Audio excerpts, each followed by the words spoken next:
चाणक्य नीति की गुप्त बातें जानकर आप चौंक जाएंगे।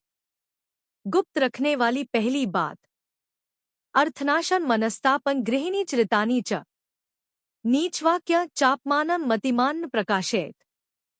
आचार्य चाणक्य ने श्लोक में पहली बात यह बताई है कि कभी किसी को अर्थनाश अर्थात धन हानि के बारे में किसी को नहीं बतानी चाहिए। कई बार जब धन की हानि हो जाती है तो हम उसके बारे में दूसरों को बता देते हैं, जो गलत है।